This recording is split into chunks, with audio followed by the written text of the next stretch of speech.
السلام علیکم ورحمۃ اللہ وبرکاتہ۔ ایک نئی ویڈیو کے ساتھ آپ کی خدمت میں حاضر ہیں۔ یہ آج کا جو ہمارا سبق ہے، سبق نمبر 6، لیسن نمبر 6، حرکات کا سبق ہے۔ اس کے اندر 2 حروف آپ کی خدمت پیش کی جائیں گی، یا اور ضاد۔ ان دونوں حروف کو تینوں حرکتوں کے ساتھ پیش کریں گے، یا جو ہے اس کو نرمی کے ساتھ ادا کریں گے، تینوں شکل میں، تینوں حرکتوں میں، کوئی سختی کوئی جماؤ نہیں۔ اس کو پہلے پڑھ لیتے ہیں۔ بسم اللہ الرحمن الرحیم۔ یا زبر یا، زبر میں منہ کھولیں گے، یا زبر یا، یا زبر یا، یا زیر ی، زیر میں آواز کو دبائیں گے، یا زیر ی، یا پیش یوں، ہونڈوں کو گول کریں گے صرف، یا پیش یوں، یا ی یوں، یا ی یوں۔ اگلا جو سبق ہے ضاد ہے، حرف جو ہے، اس حرف کو انتہائی توجہ کے ساتھ سننا ہے اور اس حرف کو صحیح معنوں میں ادا کرنے کی کوشش کرنا۔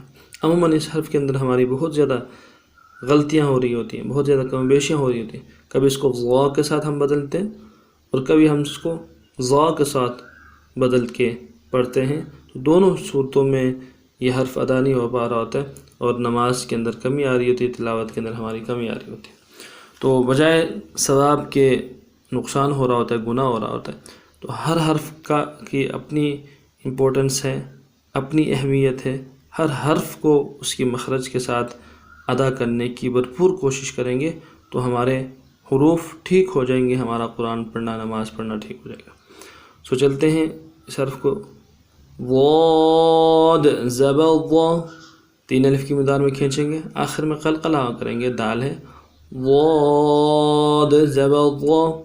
اس حرف مخرج کو ادا کرتے ہوئے ایک بات اور سمجھ لیجئے کہ زبان کو، جو زبان ہے ہمارے زبان کے سائڈ ہیں، کنارہ زبان سے کہا جاتا ہے، دونوں طرف کے جو زبان سائڈ ہیں، ان دونوں طرف کے زبان کی کناروں کو ہم دونوں طرف کے جو دانت ہیں ان میں لگائیں گے، اوپر کے دانتوں میں۔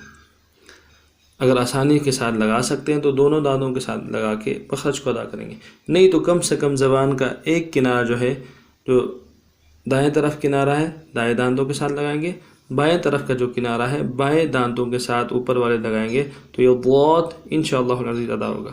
تو پڑھتے ہیں، ضاد زبر ضا، ضاد زبر ضا، ضا، ضاد زبر ضا۔ اس کو کبھی ضا نہیں پڑھیں گے، زا نہیں پڑھیں گے، اس کو موٹا کر کے ادا کریں گے۔ تو اس مخرج جو آپ کو بتایا گیا، اس مخرج کے مطابق اس کو پڑھیں گے تو انشاءاللہ آسانی ہو جائے گی۔ ضاد زیر ضی، ضی، ضاد زیر ضی، ضاد زیر ضی، ضاد پیش ضو، ضو، ضاد پیش ضو، ضاد پیش ضو، ضا، ضی، ضو، ضا، ضی، ضو۔ تو کوشش فرما لیجئے گا اس حرف کی، حرف دوسرے حرف کے ساتھ، دوسرے حروف کے مخارج کے ساتھ بدلے نا۔ تو دوبارہ سماعت فرمائیں۔ یا زبر یا، یا زیر ی، یا پیش یوں، یا ی یوں، ضاد زبر ضا، ضاد زیر ضی، ضاد پیش ضو، ضا، ضی، ضو۔ تو یقیناً یہ سبق آپ کو پسند آیا ہوگا۔ انشاءاللہ ملاقات کرتے ہیں اگلے سبق میں، تب تک کے لیے السلام